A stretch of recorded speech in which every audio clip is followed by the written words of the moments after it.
Hello everyone and welcome back to Let's Play Chip and Dale Rescue Rangers. In the last part we started off the game and made it here to Zone F, which is not only one of my favorite musical tracks in the game, it's also one of my least favorite levels in the game. And once you know it, it's one you're required to complete. It starts off not too bad because there's mostly just a lot of obstacles in your way. But the latter, I'd say last half or third, I don't know exactly how to describe it, is really annoying. I dare say it's one of the two really hard parts in the game. And here we are. We are stuck in this gigantic shaft, and we have to jump from left to right on these pipe lids, I suppose. I don't even know what to describe these things as. But the timing on these things is not entirely synced up. So jumping up here as a newcomer can actually be really I should be dead. I should be very dead. Most of the time, this level functions like Contra syndrome. The bottom of the screen is now a bottomless pit. But, not so much there for some reason. Thankfully, though, like with Area C, I think it was, this level has no boss fight. That is I know I mentioned the last one, but this game's soundtrack really is nice. Good work, team. You're almost at the casino. In fact, we just are at the casino. I love this song as well. Mind you, I also love this level's aesthetics, though we get one of the more annoying enemies in the game here. These lizards that have trilbies and suits on for some reason. They can jump occasionally, yes, but the major attack method of theirs is to throw their hat at you, which doesn't sound too annoying to dodge. That guy just went up to space. But it actually can be very annoying to dodge, mostly because it comes at you at a fairly decent speed.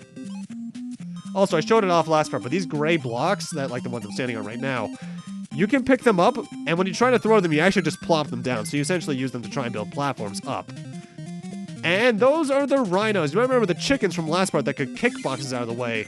These guys will charge through multiple boxes at a time. But I think, unlike the chickens, they only take one shot to take out. I think. I don't often try to attack. No, that just takes one.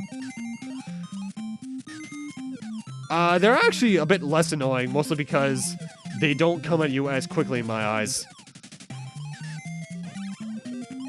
Though this can get a bit tense when you have one running behind you constantly. Though a little impressive thing there, it actually still kept that guy going, even though most games would have just phased him out of existence due to render distances at that point. This section can be a bit annoying because there's a lot of bottomless pit beneath you. So if you get hit and you're over something, you might die. Thankfully, at this point, my life count is getting upwards towards 10, so you don't really need to worry too much about extra lives in this game. Past Area C is where I should say with that, because before that, it can be a bit annoying.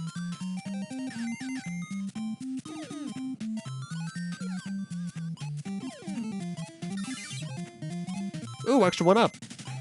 This is probably the most tricky jump in the game, really, or at least one of the top three. Because it'd be kind of hard to make that. And here we have Fat Cat's minion. He constantly throws coins down at you in various patterns depending on how much HP he has left. Sometimes he'll stagnate his throws to try and trick you into getting hit, but otherwise he doesn't move and is fairly easy to hit. Though I should be dead right now. This is something you can do. If you kill a boss before your death animation finishes, you clear the stage. So, that's cool. I'm always thankful for shit like that. Thanks, guys. I knew you could do it. Fat Cat just ran off, but you can chase him with my rocket. When she had the time to build a rocket? Yeah, I don't know. The moon and the galaxies. That's actually really good looking for NES. Early NES in particular, because I think... Or wait, was this early? This was after DuckTales. No, I think this may have been 1990. Either way, we have our last three stages in the game coming up, and they are the three hardest. While I find Area F to overall probably be the second hardest level in the game, make sure to try and bring your best for these levels, because they start getting a bit more complicated with stage layouts and platforming challenges. And then there's these crab meats who can be kind of annoying to dodge from below. Though they still just love throwing flowers at you, so you don't need to worry too much about lives. One thing I do recall, though, that the manual alludes to is that in an earlier version of this game, the amount of stars and flowers needed to get an extra life was halved. So you only needed 50 versus 100, 10 versus 20. And I just want to imagine what it would be like playing that, getting every star and flower along the way in the game, and seeing how many lives you can get by the end of it all. I imagine it would be ridiculous. I'm also not exactly sure at what point the lives in this game maxed out. I feel like this one maxed out at 99. Probably less than that, maybe 20. But I have no way of knowing, of course. These little green enemies are actually kind of annoying, but not for the reason you might think. They don't hesitate at all when they're moving. They never stop. And because of that, you might try and hesitate for them to try and attack them, but no, you should just throw your box the moment you see them.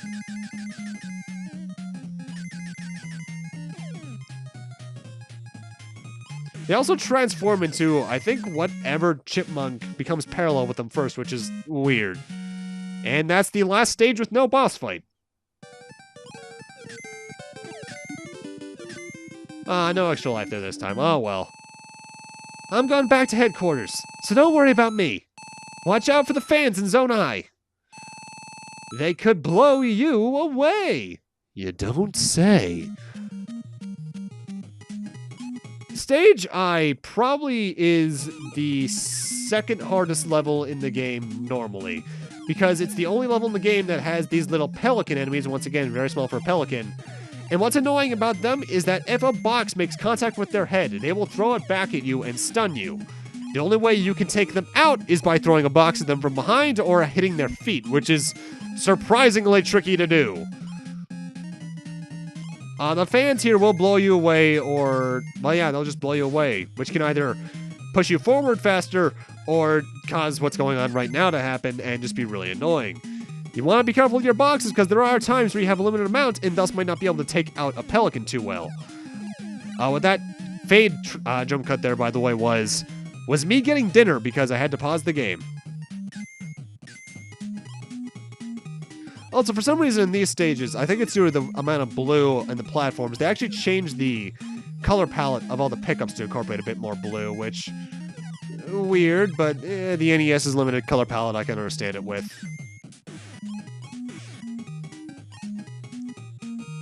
And time for Monterey Jack to make his other appearance. He doesn't appear anywhere else in the game. I don't know why they even put him in here, honestly, aside from being, oh, look, it's Monterey! No, I don't get it. And in this stage is I think our second or third appearance of Zipper, and well, he just takes all challenge away from the rest of the stage. Not that there's much of the stage left to begin with, of course, because we're gone. Or at least we almost are. I'm not sure if Zipper has a full-out time limit or if he goes until the point where you first hit something. It could be either or. And now for the actual hardest boss in the game, this Caterpillar. He doesn't look that bad. But the way he works is that the moment you hit him, he waits a second to get back to the center of the screen and then unleashes all his pieces in various places. Best way to avoid that is to stand 1/4 of the screen away from him in either direction because the pieces will either land to left or right of you or jump over you. Once you figure that out, he's not that bad, but beforehand, he can be really annoying. And I believe this is also our last bonus game, and thus my last one up through that method. You've reached Fat Cat's home base. Now go get him, Rescue Rangers! Area J is just the hardest level in the game. In fact, I dare say it's actually a bit of a difficulty spike, because there is just a lot going on in this level in terms of enemy placement and platforms, and it can be really, really hard, honestly.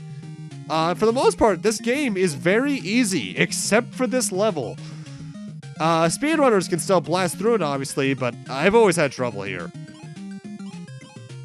They throw every enemy in the game at you, and just a lot of actually pretty hard platforming gimmicks. The conveyor belt isn't too bad, but from this room onwards is where things get a bit stupid.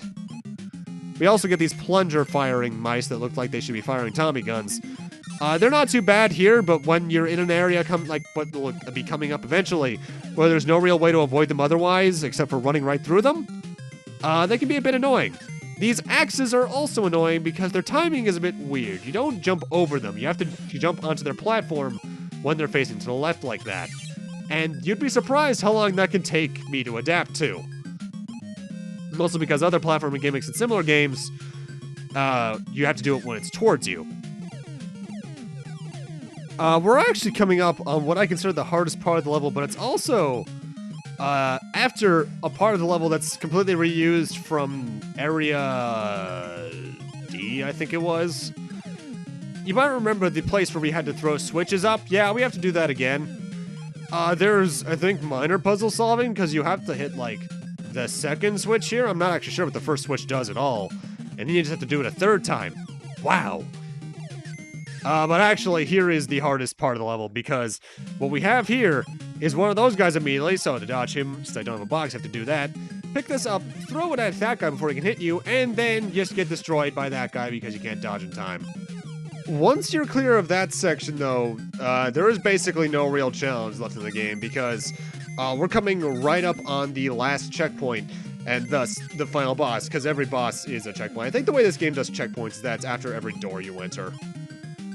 And time for Fat Cat himself, whose only attack is to wave his cigar, which spreads 5 little ashes out in 2 trajectories like that. He can only do that, and thus, for a final boss, he's kind of a joke. And there we go. That's probably one of my bigger issues with the game, is that the final level itself aside, there's no real difficulty curve. I guess they'll teach Fat Cat not to mess with the Rescue Rangers. Wait, no, that's Dale's voice. What the hell? Golly, I don't know. Something tells me he'll be back. Well, if he steps out of line again, we'll be ready to put him right back in place. Right, gang? Right. Yes, sirree. There's no stopping the Rescue Rangers. And now they just start playing the remix, not the remix, the adaptation of the theme song, which actually I think is a better adaptation for the NES sound chip than the DuckTales theme was. Mind you, I also just prefer the Rescue Rangers opening. But yeah, that's Chip and Dale Rescue Rangers. It's very short like DuckTales. In fact, it's roughly the same length if you count actual editing. Overall, I think it's good, but its major issues is that, aside from being a bit too easy, the final level aside, I don't think it does enough too interesting with its box throwing ideas. I do think the sequel would get a bit more interesting with the way it uses that for boss fights and such, but I'll get to that eventually. But overall, it's a fairly fun enough game. I played it for a reason. If you want to play it, it's on the NES, PlayStation 4, Xbox One, and I think the Virtual Console? Somewhere along those lines. It has ports. But with that, I'm going to need to end this off here. Thank you guys for watching, and I'll see you guys next Let's Play, whatever that may be. See you guys then.